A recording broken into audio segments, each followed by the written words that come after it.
Sinabi pa ni Jesus, "Ako ang tunay na puno ng ubas, at ang aking Ama ang tagapag-alaga.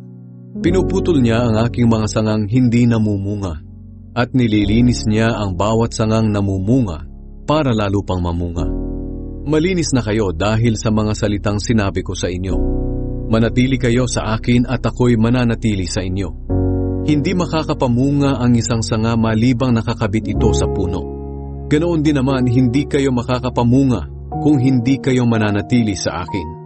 Ako ang puno ng ubas, at kayo ang aking mga sanga. Ang taong nananatili sa akin at ako rin sa kanya ay mamumunga ng marami, sapagkat wala kayong magagawa kung hiwalay kayo sa akin.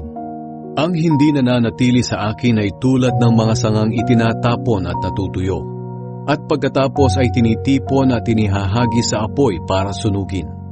Kung mananatili kayo sa akin at ang mga salita ko'y mananatili sa inyo, ipagkakaloob ko ang anumang hilingin ninyo. Napaparangalan ang aking Ama kung namumunga kayo ng sagana, at sa ganitong paraan ay naipapakita ninyo na mga tagasunod ko kayo. Mahal ko kayo gaya ng pagmamahal sa akin ng Ama.